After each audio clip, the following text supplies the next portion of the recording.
Hey, Printers, welcome back to the podcast. I'm your host, Bruce from Printavo. We've got Mr. Stephen Farrig out of Campus Inc. and a very special guest.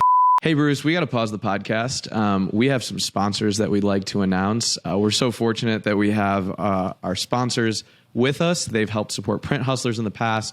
Graphic Source specializes in providing high-quality, production-ready art, dedicated staffing solutions for decorators around the world, including Campus Inc.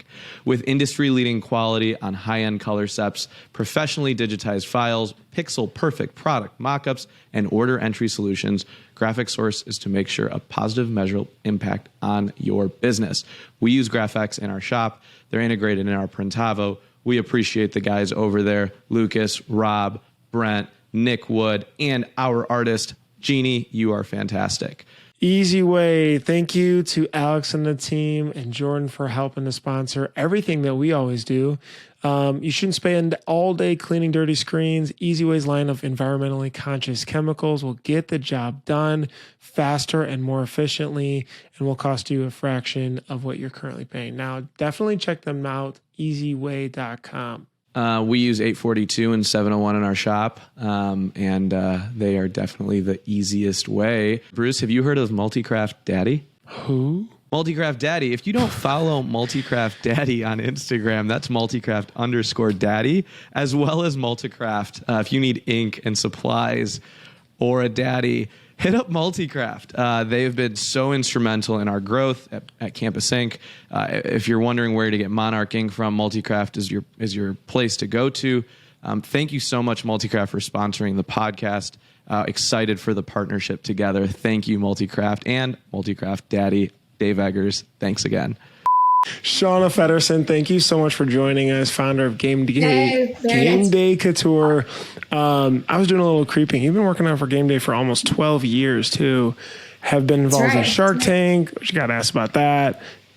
There's just a lot, actually. We have a lot of notes. No, thanks for having me. First of all, it's awesome being on the show. Like, listen, you guys have been crushing it and been doing a lot of things in your space that we're trying to also move into and do. So I'm a big fan of you guys and what you guys are doing. Sweet. So, Shawnna, well, how'd you guys meet?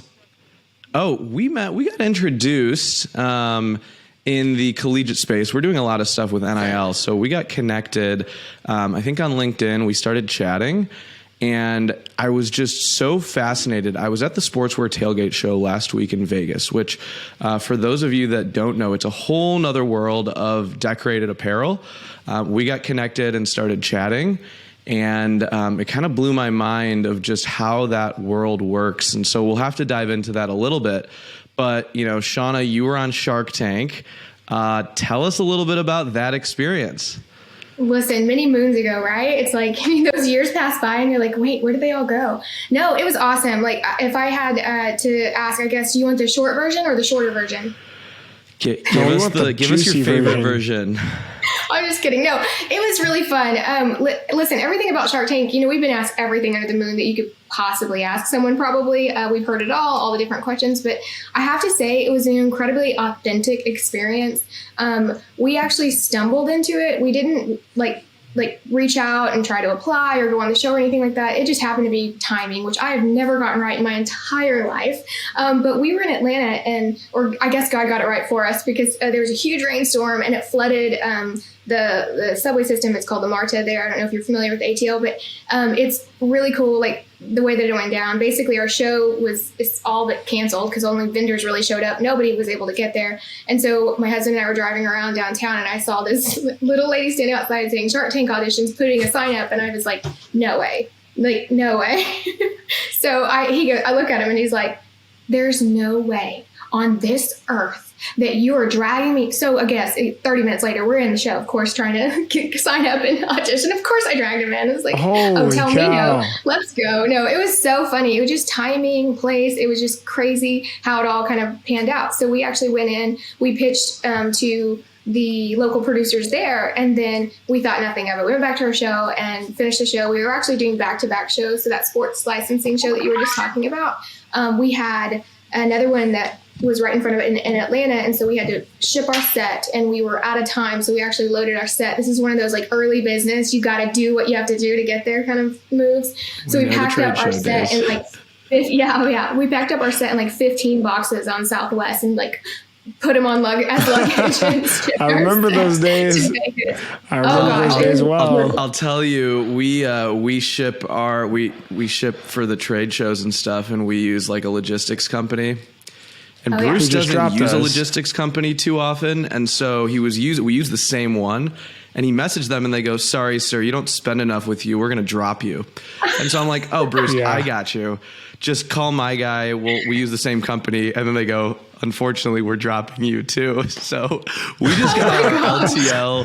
Hey, look, if you're a logistics company and you want to sponsor this podcast, Bruce and I are out right now. We'd love to sponsor you actually, because we need to pay somebody to handle this trade. But yeah, I remember the trade show experience well. We did that, the Southwest 2 free bags.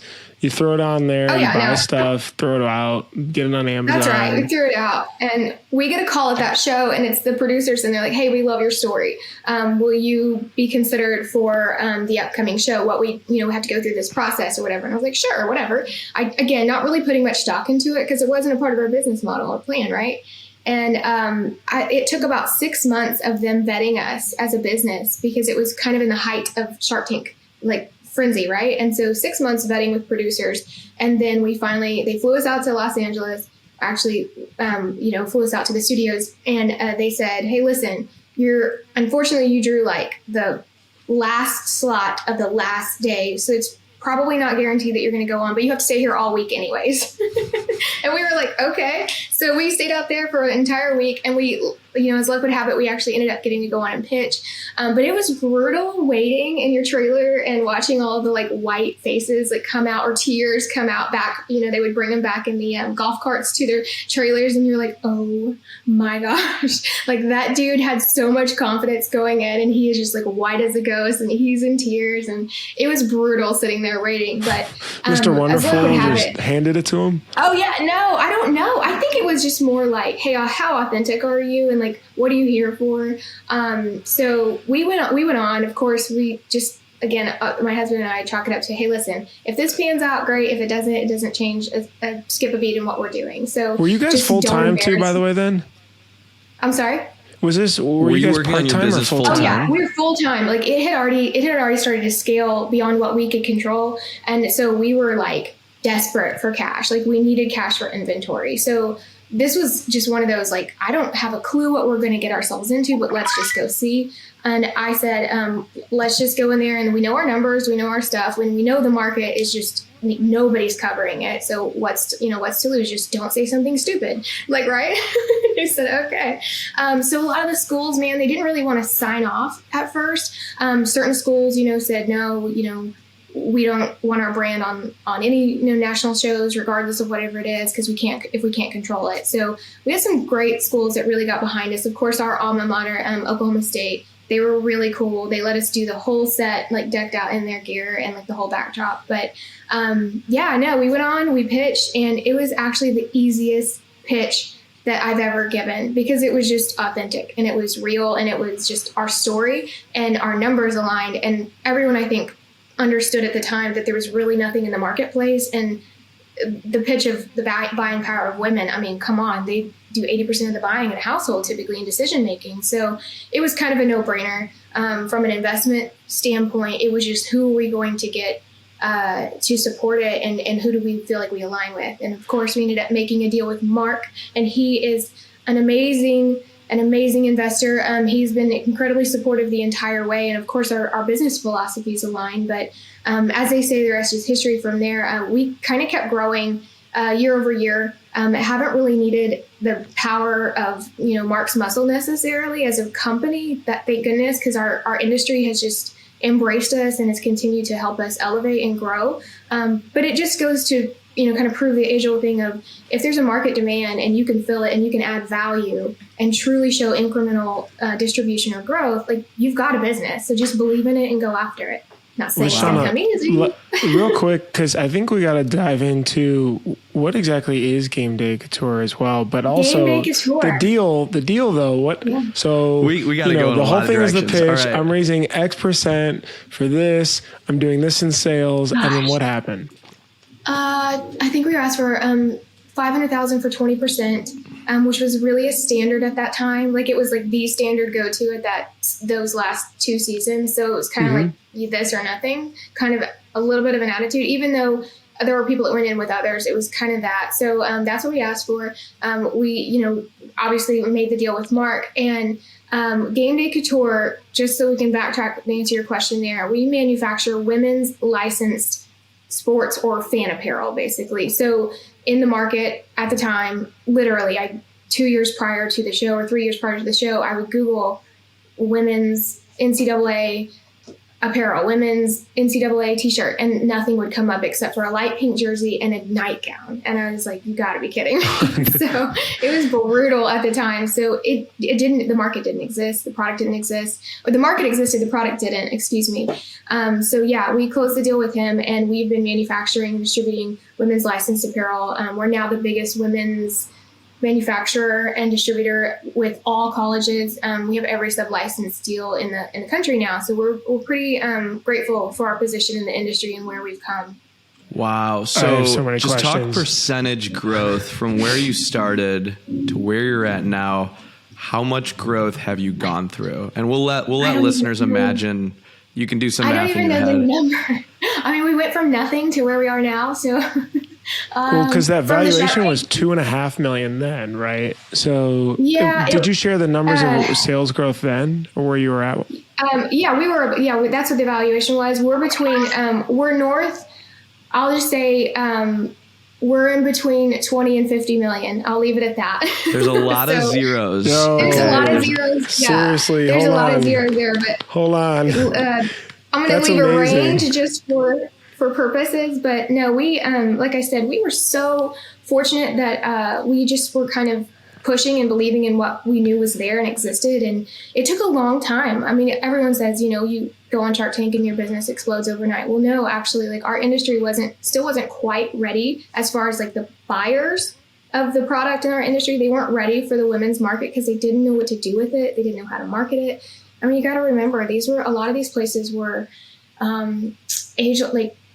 traditional sporting goods stores or fan shops that had been in these college towns for decades, family owned, and they were a bunch of dudes running them, and they're like, what do we do with this shirt? So it took a lot of convincing still to get the market to pick up on it. But we took the risk on the inventory, and then they saw it just fly off the shelf, and the rest was history from there because it's continued to just So overpower. when you got off Shark Tank, you're a smaller business, you don't have very many licenses.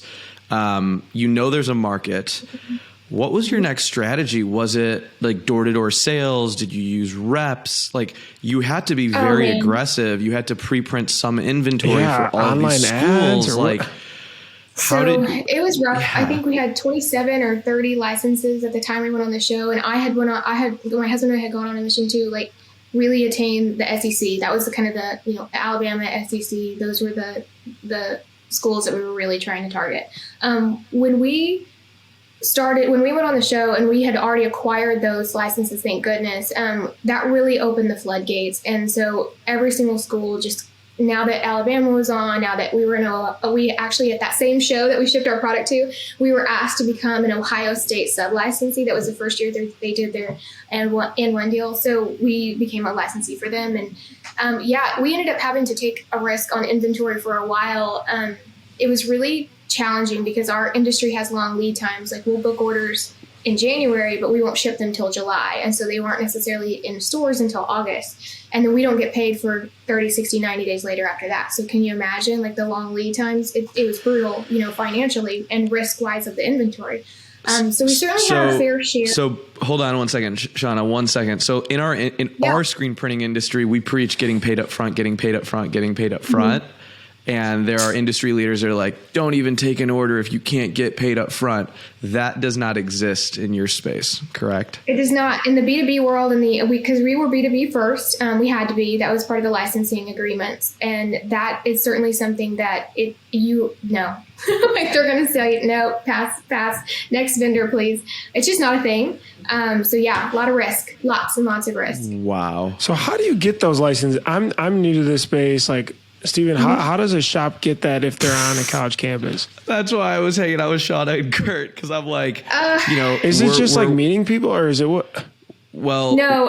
Is there a jot form? Go ahead, Steven. The position, I'll just tell like shops, the position I'm in is like, we have a license for the University of Illinois. We're crushing it for U of I. And now I'm like, okay, we're getting athletes at different schools. And the athletes want to do their jerseys and all that stuff. And you literally have to like go one at a time to try and get them. Right. So I'm in a very difficult spot because I have to try and get all of these licenses. And so if we want to pitch to these athletes, we need these licenses. So Shawnna, tell us about that journey of how you have to acquire them. It's difficult. Apparel is the hardest one to attain. It just is. And then there are certain categories of apparel that we actually are licensed for, but we aren't licensed for other categories because they're exclusive to certain vendors. So they do a pretty good job of like making sure that there's not a lot of, cannibalizing in the market of sales. But their biggest pitch is, how are you going to show incremental, unique product or unique distribution? Well, we felt that we had both.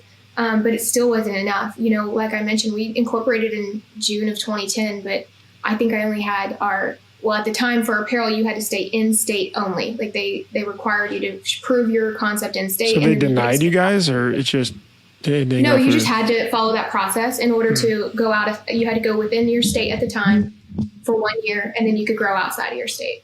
So as soon as we could grow outside of our state, we were, on the phones with licensing directors, explaining to them our model, what we were doing, how it was selling out. But yeah, it was one by one until we got the BAMA license and the SEC license and some of the others that were really incremental at the time, because apparel was just brutal to get into. And then once we had that concept, then the others followed suit, and it was a lot easier to apply and to get that really backing, I guess, and support. But it was still one by one. It took, I think we're up to 200 I don't remember after the show. I think we're up to 271 now licenses. I know we're over 250. But think about that, that's a long time to attain all those licenses, that many years. So it's taken, each one of them has their own unique, philosophy or reason why they do or don't feel like they need another licensee in the category. So and then you we manage really respect our relationships. That royalties, because I know, Steven, you're always talking about too, that, we got to pay royalties, or we got to collect this, we got to track that. Yeah, we do it in the Greek space, and it's tough. It's not easy. I think that's probably what the most people are unprepared for, is how brutal the back end is on royalty reporting. Yeah. And you have to be very dialed in. I mean, it's a tax that you have to pay for the right to sell that stuff, and you have to be educated on it, and it's not easy for sure. And you don't want to mess it up either. No. You definitely don't want to mess it up. So, Shawnna, you talk about inventory, which is also a scary word. So you said purchase orders and 90-day terms, which shops listening to this are like, oh my gosh, I don't know how I'd survive without getting paid for 90 days. And you talk about inventory risk. So the products that you're selling to bookstores and fan stores and all that are finished. Who's doing the decoration? Were you all doing the printing of it? Tell us about that. We've done it every way you can dream of, right? We owned a fulfillment center. We actually purchased a print facility for about a year and a half. I got in it as fast as I got in it. I think we owned it for about 18 months, and then we outgrew it. So it was, we bought it so that we could control the floor space and always have space. And then we ended up outgrowing it. So we got out of it quickly. But no, we've done it all. I literally remember being on the floor or heat pressing or doing things anytime I can in your spare time. That's what you do as an owner, right? But We've done everything from vertical all the way up, except for we've always manufactured our goods, our product overseas or domestically. We have factories that we work with, both internationally and domestically. But no, we actually determined, I don't know what it was, about the time that we outgrew our print facility was about the time that we met one of our print-on-demand partners. And that was a game changer for us. We had been looking for a way to leverage our inventory because it really stings when you have to liquidate 20 pallets of merchandise that are pre-printed that you don't need. That's that moment when you go, there's got to be a better way than this. So at that year, we went, listen, we're never going to pre-print a good again unless it's a solid retailer that we're shipping to. And a lot of it, circumstance behind that, we weren't looking to just, ship off 20 pallets of goods. It just, the way that the industry works and the flow, and some things are relevant and some things aren't. So we do a lot of trend and fashion products a lot. So our core pieces and our basics, of course you can rebring this back, but some of the other stuff, we had to move on from, and we didn't have a choice. So when we met our POD vendor, we started working with them. They really aligned with us from a philosophy standpoint of tech first. And that was huge for us because we had been trying to implement that a lot in a lot of areas of our business. And I feel like that's a foundation for where anyone should be in business in today's world is if tech's not first, then you're probably behind already. Because manual is just what's not the a thing. split of the business that sells to other retailers versus you guys doing direct? As far as direct to consumer versus B2B right now? Mm-hmm. I would say that that's a hard question to answer. Here's why. It is 60-40. However, it's more like 75-25 because we do a lot of direct to consumer via our retail partners, meaning we drop ship for them. So it's like, if you ask me for the definition of direct to consumer, it depends on how you want to, are you talking if we're selling it or if they're selling it? But direct to consumer fulfillment, it's 75-25. I mean, the majority of our sales just go out online, right? However, it's 60-40 whenever we're talking us versus them, and 60 being our retail partners still, and 40 being our growth. What would you say? So, I mean, this is incredible growth. I mean, going from, about $1 million in sales when pitching Shark Tank to over 20 million in sales now. I'm reading this article. What were the pivotal pieces? Was it okay, these marketing campaigns were huge, or these hires were huge, or these distribution lines were huge that really helped crank up the trajectory of the business? I think it was solving problems, adding value. So our philosophy internally is, how are you adding value today, period? And that could be to a customer, that could be to as far as an actual consumer, or that could be a customer as in a retail partner of ours. If you're not adding value, then why are you in business? Because they don't care about your product and how cute it is necessarily. How are you adding value to their business or their day? And that's something that we just live and breathe. And if we're not answering that question, then the answer's wrong, right? So adding value became a big mission of ours from an inventory positioning standpoint. We saw that long before our retail partners maybe even saw it, we saw that inventory risk was huge for them. And if we could do anything to help mitigate some of that risk, we knew that we would position ourselves in a really solid place in our industry. So we started looking at the drop shipping method or the print on demand method long before the pandemic. We started looking at those avenues because we saw specific larger brick and mortar retailers going, if we don't hit these, sell-through rates, or if we don't do this, and we're going to have to come back and do chargebacks or X amount. And I thought, well, how do we just make this better in general, where you guys can just get whatever you want, whenever you want it, and put it on the floor instead of having to take these huge POs and take all this risk. So we started investing into the technology and better processes and better ways a long time ago. And that was huge because we were the first, one of the first two in our industry that started offering drop shipping, period. So when the pandemic hit, that wasn't when we necessarily scaled, but when the pandemic hit, it was just nobody could get inventory from anywhere. So we became a massive resource for all sorts of categories because we had already established that and had it up and running. So wow. I would say the investment into the inventory positioning was the pivotal moment for us. So you had the stock when nobody else did. Yes, but before for sure for the pandemic. But also the tech. The pandemic. the tech.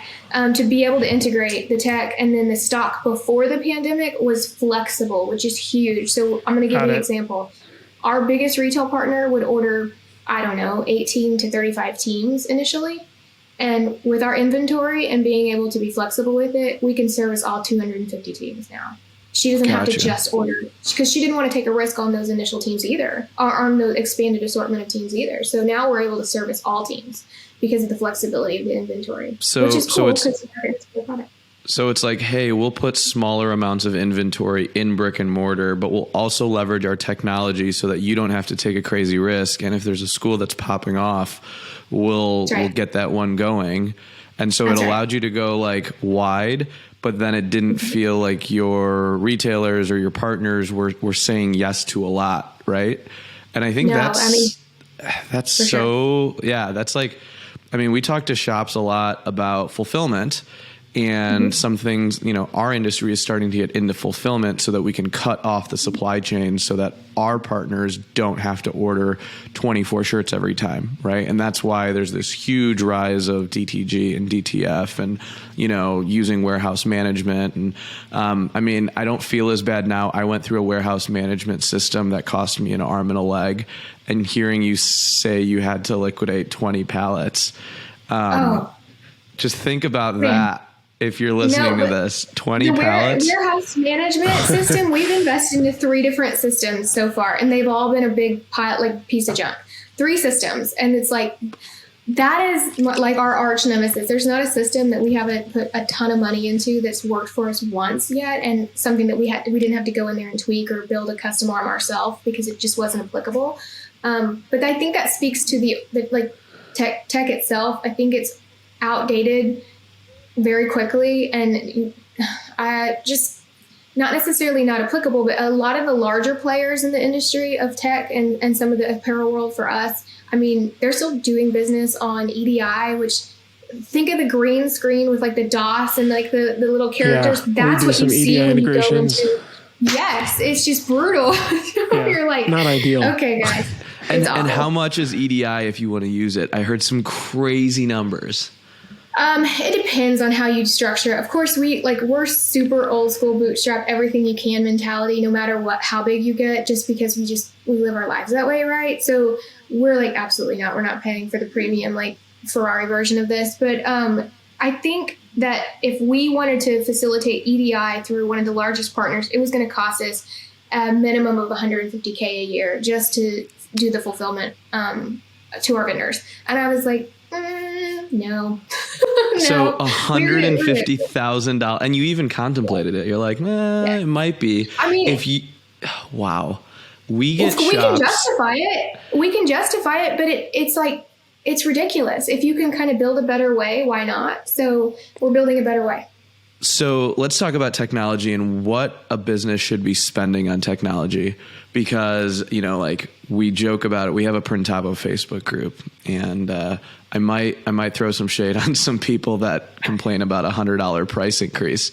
How much do you feel like a shop should be spending on technology, whether it's apps or zaps or subscriptions or an engineer? Is it a percentage of your business that you allocate every year? Like, how much do you spend on the robots on the cloud? I don't know that I would ever give a blanket approach for every business, because every business is entirely different. Sure. But I would give a blanket approach for education. And I would say, if you are thinking about technology, at a minimum, like, you need to take like at least 30 to 40 hours and educate yourself on that technology so that you really know what you're making an investment into. And so that way you don't really have anything to complain about later. I think a lot of people complain because they never educate themselves. And so they want something to blame when things aren't working, when in reality, did you pick the right thing, or do you even know how to use it? A lot of our early investments in technology we thought were junk, and we were wrong. We employed people that set them up inaccurately or incorrectly. So it was our fault, and we needed to take the blame for that. So that's whenever I became a big proponent of education on technology. But I would say it's a percentage of our product. Our cost of goods, we always put a percentage of tech into our cost of goods, and tech being defined as whether it's the program to develop it or whether it's the program to ship it to the consumer. It's a part of the cost of goods. And if we don't build that in, then we're making a huge mistake. So we build that into our cost of goods. Wow. I mean, when you just talked about education and implementation, how many pieces of technology do you have layered on top? Because we get asked a lot, like, oh, so this doesn't do that. I need it to do everything, right? Like how many different, we always joke about how many apps I use. Have you dove into that side, like the big ERP side then, or to use everything in one, or is it a lot more patchy? It's a little bit patchy because of our fulfillment partners, because of that specific arm of the. We're talking B2B for a second. So B2B, that specific arm, because of how they've built out their own in-house tech stack that works for their systems instead of like going with an out of the box one, and it's worked really well for them because it's continued to allow them to evolve into fulfillment and everything else, as well as direct decorating. So that is a piece of it that adds a layer. We have two pieces from there, our EDI component, and then we just actually switched ERP systems again because our EDI provider was grouped into our ERP system, which sounded good, but they just can't keep pace with everything that we're doing. So it was very slow, antiquated. It was just awful. So we have a 3-part component there, I would say. Now on our direct to consumer e-com, we are on Shopify Plus. Yes, we have like 45 apps. And even though we have a great front end, and I think that it's really amazing. The 2.0 update with Shopify helped a lot with solving a lot of those problems. We did eliminate probably another 30 apps, but we still have a good solid amount. And it's because it just, at the end of the day, what's everybody's complaint right now in every industry? They can't get what? Stock. People. Labor. Oh, people. So I love software. people. I'm a huge people. They can't get anyone to do the work. So we looked at tech a long time ago. I'm a huge I love investing into people, and I love helping them with personal growth. But at the end of the day, life happens. And so if you want your business to keep running, tech doesn't stop and it keeps evolving. So we started to elevate people into more personal, personable roles where they could actually make a difference with, human interaction. And we started to replace a lot of the lower level manual things that they were doing with as much tech as we could. And it was the best decision that we've made in our company philosophy wise today. Again, it backs everything we do. So 45 apps just layered into Shopify just to go direct to consumer. Bruce, can you explain? And that's a choice. And I think we use a lot of apps, but at scale, it's still your least expensive employee, right? Like it's still really inexpensive. Bruce, can you explain to listeners what a tech stack is? Because you said this word stack, and for some people, they're like, what does that mean? Bruce, can you explain that? Because you're on the development side. Yeah, I mean, it's just a layer of things that you like. There's a backend tech stack, which is Printavo. Like there's the database and this layer and that layer. And then on the front end, like for Shopify, it's like you've got all these different layers of applications that do different things. It could be one is a pop-up, or one is custom checkout. One is like a page builder, special fulfillment stuff, shipping stuff. So, but the whole world is definitely moving towards this like, app ecosystem. I mean, we've had it since the iPhone, right? It's not new. It's just now it's on the web. It's not just on your phone. You know though, what's interesting, I was very curious on those different bend points, which is definitely seems you touched on. I'm curious, what are some of the mistakes you wish you could go back and not make maybe in your journey here? No, I would say I've made a ton of mistakes. Who hasn't in business, right? Like, I try not to dwell on the past a lot because I don't think that solves any issues. I'm a big fan of I don't subscribe to negativity and just continuing to complain about stuff. That is nothing for my mentality and psyche to keep motivating me to move forward. Wait, can you repeat that for shops? Maybe in a couple of Facebook groups. Can you say that you don't subscribe to what? You don't subscribe to negativity, and you certainly don't subscribe to the complain train, which is just getting on the train and never getting off of complaining, because those people just drag you down. And I feel like those people stay miserable in life, and they'll end up dying miserable because they're just focused on complaining. I'm like, I'm not riding the complain train, girls. No, guys, sorry, not on it. I'm going to take the bus, or I'm going to take the plane.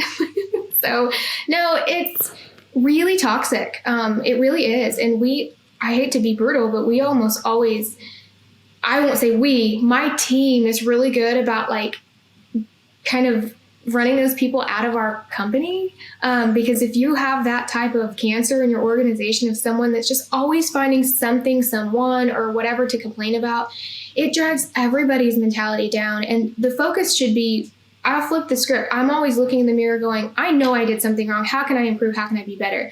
If you're not asking how you can be better, how you can add value, then you're not growing. You're dying. You maybe don't know you're dying, but you're dying as a business. But like, so is there like top 2 or 3, like, okay, we shouldn't have maybe bought this building because it wasn't this or that, or like, I don't know. I was sending Farrag one the other day where I feel like my leadership style has been totally off for the last year. I've been trying to like almost direct individual decisions versus just saying this high level problem. And I think it's caused a lot of like, oh, like Bruce is back in it. You could tell because things are kind of a mess now again. And so I'm definitely like trying to move in the other direction. Or like a bad hire. I don't know. Like we rushed a hire that was really bad in the past year and literally set us back months.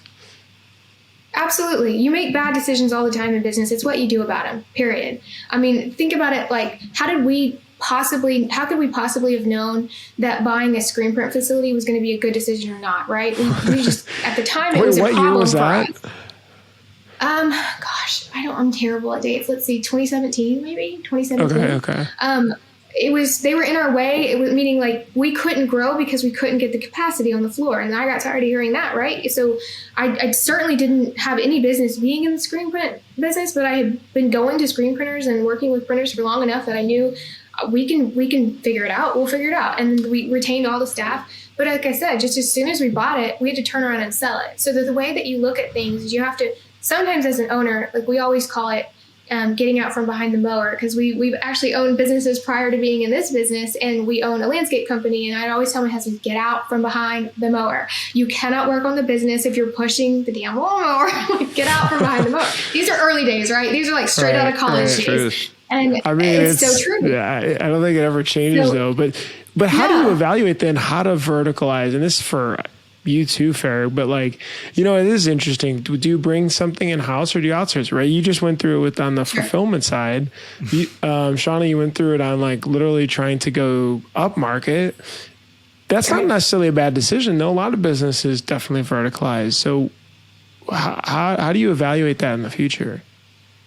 I think for us, we looked at it like, what are we good at and what are we not good at? And there continued to be a resounding theme of managing personnel and staff. There wasn't a huge pool of labor where we were at, and we kept hoping that there would be a bigger pool, and it just wasn't there. And so instead of continuing to hope that the people were going to show up and like scratch and claw and find out where they were, we decided we're not any good at running a facility and trying to pull people in from 3 or 4 cities away. This is absurd, waste of time.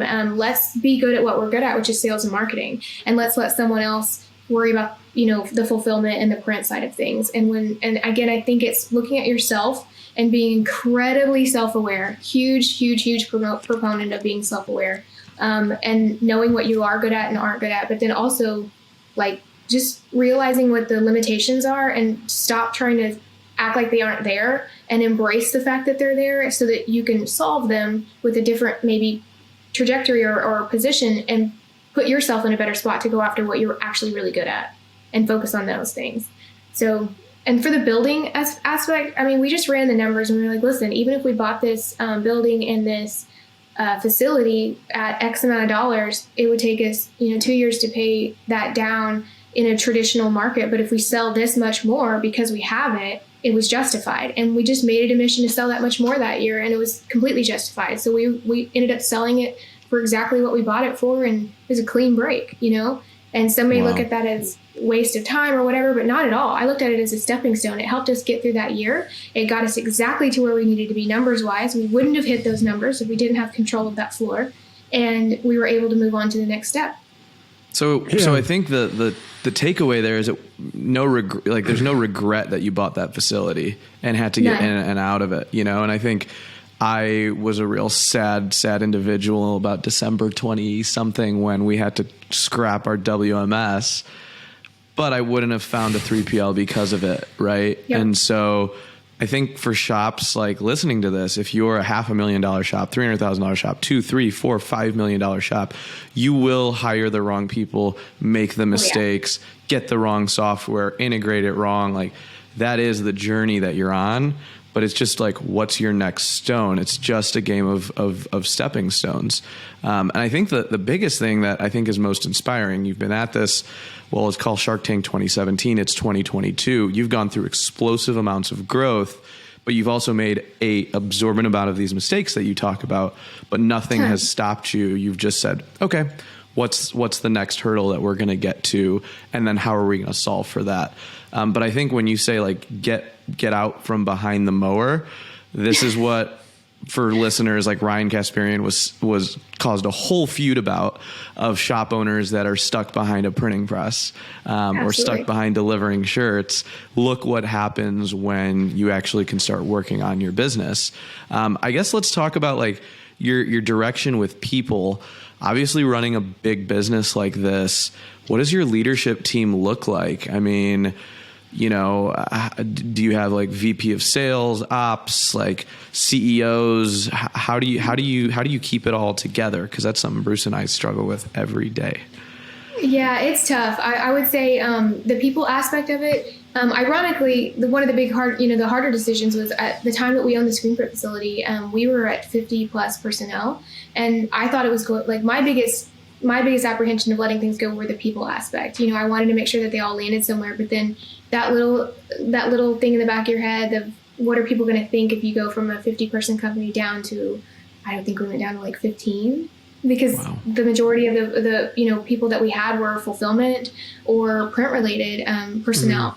And we made sure everyone landed somewhere. But at the end of the day, it's like, that's a hard thing as an owner. He's like, I have 50 people, right? And now I'm going to 15. What are people going to think? But again, the reality was, but if I go down to these 15, I'm probably going to double my numbers. Let's be honest, because I can focus on what we're good at. And this facility that I'm investing in, moving my fulfillment and my print to, they're going to output twice as many units as my personnel ever could. So that's double the figure. So do you really care about the number in your head? So I have to definitely state that, because they definitely had that moment of what are people going to think whenever you have to fill out the forms. They're like, how many people are on your staff? 1 to 10, 20 to 40, and you have to fill that out. And you were so proud that you got to that 50 person mark and you had to take a step back. But I think, again, personnel wise for us, we realized early on, early on, that elevating from within first has always been a mission of mine, and letting people, they're going to grow on your dime. You want to continue to invest in them for a reason. So help elevate them, help educate them, and move them up. But then there always becomes that day where that personality might not be a fit for that next level. And it's a taxing thing for people that have helped you grind away for so many years to continue that grind, and it might not fit in their personal roadmap. And so having that candid conversation, that's something that I've always been really a big believer in, and making sure that you set people down and you really ask them, as a more of a personal relationship, where are you going and what do you want? Has anything changed for you? Just because you started with me when you were 22 and now you're 27, are you thinking about kids? Are you thinking about whatever is something not as much of a fit? Let's go over that. And kept it really candid and really close to a lot of key people. And those same key people are still with me today, because I helped invest into them during their seasons of life when they needed it. And then they've invested back into us as an organization when we've needed it. So that respect is huge. But now we're at a position to where we've had to make some pretty significant hires and higher level individuals and bringing them in. And that's challenging because you're always trying to navigate bringing people in that are over people that have been there for 7 years or whatever it may look like. That's interesting dynamics.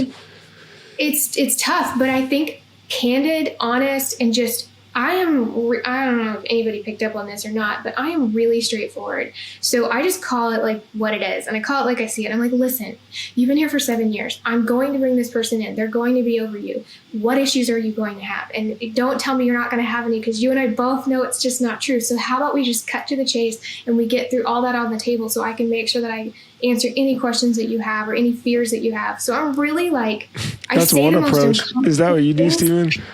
I wish it was that eloquent. We dealt with this over the weekend. You know, we brought our team to Long Beach. We talked about middle management. Dylan from Upstate called our whole team interns, which they were not happy about because they're all in their 20s and work full time. But we talked about how we were planning to bring in middle management, because I said that's one of my weaknesses is we need middle managers, we need experience, we need people that have done this in life. And what fears do you all have? And their number one fear was, how are you still going to hold on to what makes Campus Inc. special? What happens if they don't believe in our vision and values? And that's a hard thing. That's what, you know, it's good when your employees are concerned about that, right? Absolutely. But it's also something that you, Shawnna, have to take responsibility of saying, like, I'm going to bring someone in that's more experienced than me to tell my employees how to do their jobs. And I hope to God this is the right choice, or I'm going to look really bad. Right? No, I think it's about like ripping the Band-Aid off from the beginning and making sure that that conversation is that raw and candid every single week.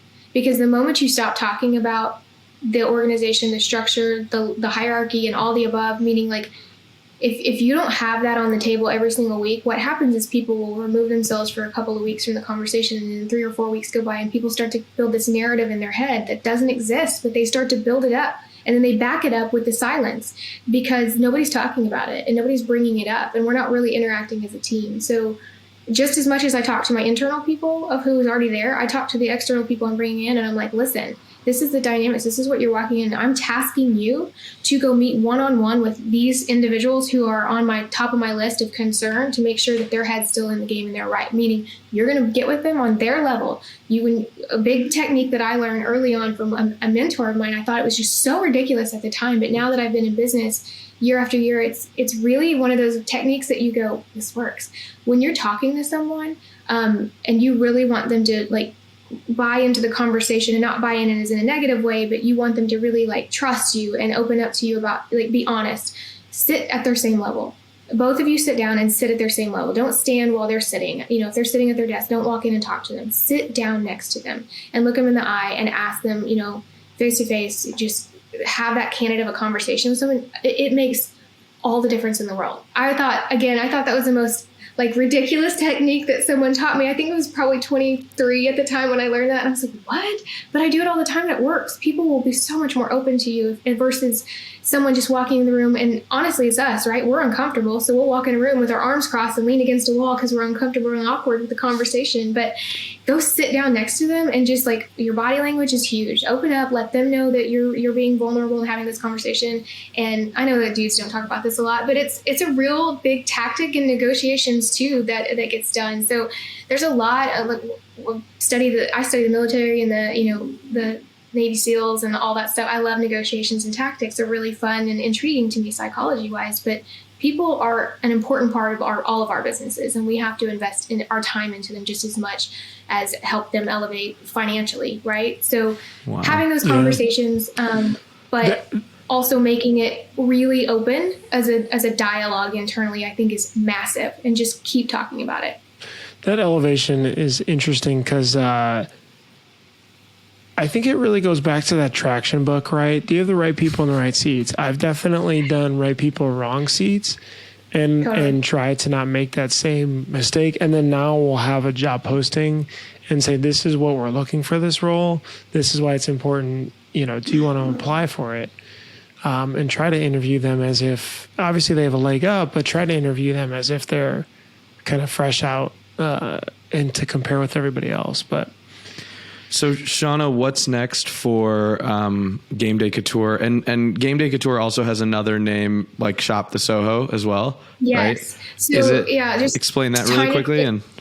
Tiny quick, it's confusing because if you look up gamedaycouture.com, it's going to redirect you to shoptosoho.com, and that is our sister company. So in 2018, it organically ended up exploding, but basically we were selling all of the product that we styled with our licensed graphic products. So we ended up just building an entire brand off of that, which is awesome because it offset the seasonality of the team business. But yeah, it's Shop to Soho Social House, and it's women's, men's, kids, just everyday kind of fashion product, some better basics, some luxe basics, but everyday fashion product is the best way to describe it. And we that's where we direct all of our forward-facing kind of branding and stuff. But both are on social, but Shop the Soho and Gameday Couture. And what's next for us is other leagues. We're picking up. We just picked up MLS, Major League Soccer. We postponed all of those, like pursuing all those additional leagues like NFL and MLB when the pandemic hit. We had to postpone. Obviously, there were no sports, so we're back on track. Pandemic, I know it was devastating for a lot of businesses, but it was really great for ours. I say that I know that a lot of people did not fare well, but for our business, it was helpful and growth. But again, it's that positioning of because we invested into tech. So we are looking to pursue the other leagues, pick up NFL and MLB, and continue to expand licensing and distribution with those rights, as well as our e-com brand, the Shop the Soho.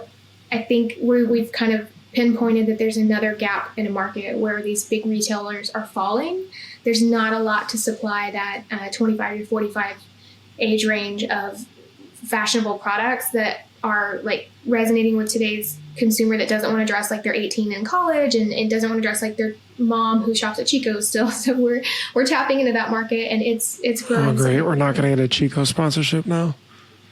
Yeah. I'm sorry. Don't say Target either, because Bruce is a big Target guy. I just got a Target credit card, actually.